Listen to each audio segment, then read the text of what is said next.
We begin with breaking news from Buckingham Palace this hour.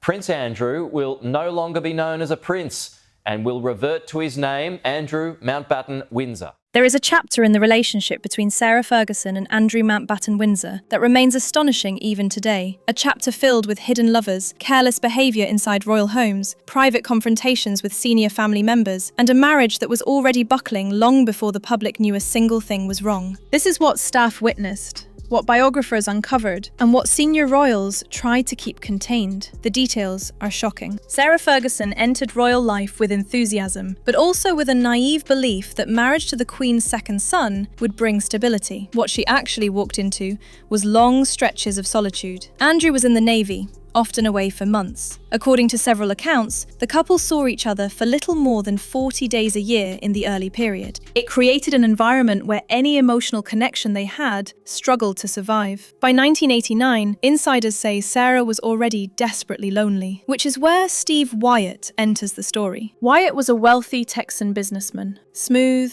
confident, charming. Of his friends, they're all running scared, they're all running away. Our daughter suffered 14 years of physical and mental abuse by a similar man who's now in prison.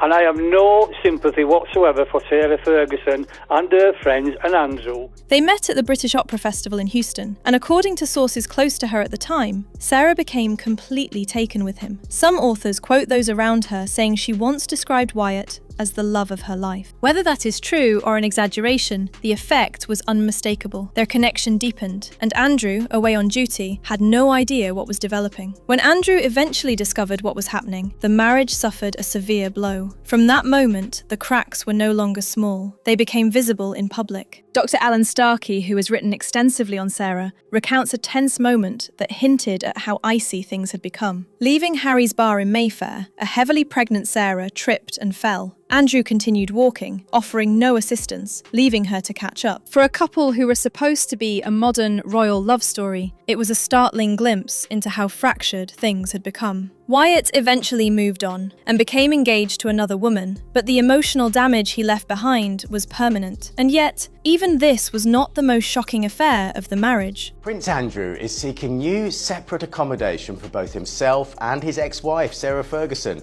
in exchange for Royal Lodge, according to reports. The Sun also reports that Prince Andrew and Sarah Ferguson have agreed to move out if Andrew can move to Frogmore Cottage and Sarah can move to Adelaide Cottage. Then came John Bryan. Officially, he was the helpful advisor managing the commercial side of Sarah's books. In reality, biographers say he was something far more intimate. From this point onward, the story does not simply twist, it drops straight into territory that still leaves even hardened royal insiders stunned. Bryan was allegedly staying at Sunninghill Park, the marital home, a residence gifted to Andrew and Sarah by the Queen. According to Dr. Alan Starkey, Andrew was completely unaware that the man assisting Sarah professionally was involved with her personally. The most astonishing detail comes next. It is claimed that when Andrew went to bed, Sarah and Bryan would slip into Andrew's study, in the family home, engaging in intimate behaviour mere steps from where Andrew had been moments earlier. Lord Charteris, the Queen's former private secretary, reportedly reacted with outrage upon learning this. His reaction was said to be simply, vulgar, vulgar,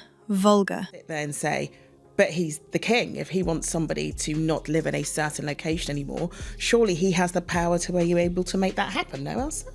Obviously, he's in a very, very difficult position, and I think he would like his brother, his younger brother, to fall on his sword. Then came the photographs. The infamous toe-sucking images from the south of France. The pictures that blew the private scandal wide open and left the palace scrambling. But these images were only the public eruption of a far deeper problem. Inside the palace, the reaction was severe, and leading the response, according to Andrew Lowney's recent biography, was Princess Anne. At a private dinner, Anne allegedly delivered a ferocious reprimand. She criticised Sarah's judgment, her recklessness, and the humiliation she had caused the family. What makes this moment remarkable is that not one person defended Sarah. Not Andrew, not a single relative or friend at the table. One witness recalled that Sarah carried on as though she were the injured party, placing the blame on photographers and editors instead of accepting the consequences of her own decisions. Later, she was reportedly summoned before the Queen. A staff member quoted in one biography said Sarah acted strangely, defensive, almost indignant, as though she still did not accept that she bore responsibility for the scandal. I can have someone a patron for charities that are helping children,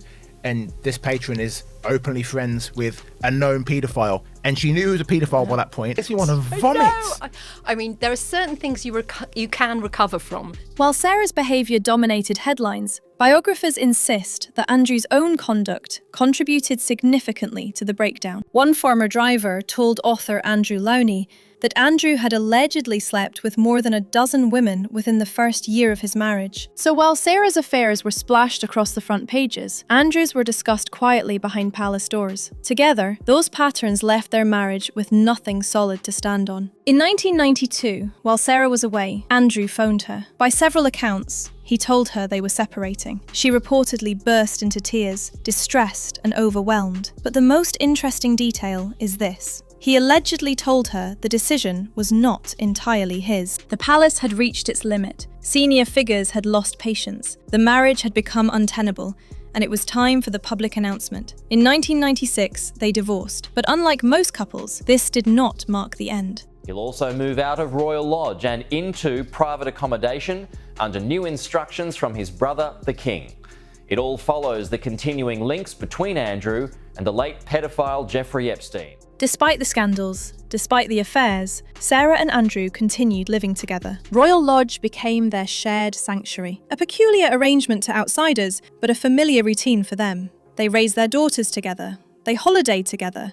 They appeared at events together. They even called themselves the happiest divorced couple. It never looked like a romance. It looked more like two people who had survived a war zone and were now bound by whatever secrets they shared. Some believe they simply understood each other better than anyone else. Others believe they remained close because separating fully would bring uncomfortable truths into the open. They remained together long after their romantic relationship ended. Now, decades later, their shared life at Royal Lodge is ending. Andrew has been ordered to leave the property. His remaining royal privileges are gone. His title is gone. His public life is gone. Heckled during an official visit today amid mounting pressure on the royals to strip Prince Andrew of his titles and evict him from the Royal Lodge. But look at what happened. Andrew will soon move into a much smaller residence on the King's private estate at Sandringham. Sarah's next home has not been confirmed. What is clear is that the long and complicated partnership they maintained for so many years is quietly coming to an end. Their marriage did not fail because of one mistake. It failed because of repeated patterns, affairs, absence, loneliness, a lack of accountability, indulgence, lack of morality, and terrible choices they didn't expect consequence from. For years, rumours circulated that Andrew's private behaviour was far more reckless than the palace ever admitted. Staff and former protection officers have spoken quietly about a steady stream of women, some of whom were said to be escorts, appearing in his orbit during the height of his social life. These liaisons were not discreet relationships. They were impulsive encounters that raised eyebrows among those tasked with keeping the royal household functioning. According to several accounts, Andrew showed little interest in the protocols expected of a senior member of the royal family, particularly where vetting, discretion, and basic judgment were concerned. Most alarming are the claims that some of these escorts were invited into Buckingham Palace without proper clearance. Security staff would reportedly discover unfamiliar women arriving late in the evening with little explanation and even less documentation. In royal terms, it was a serious breach. These were not friends of the family or known associates. They were strangers brought into one of the most sensitive buildings in the country with no background checks,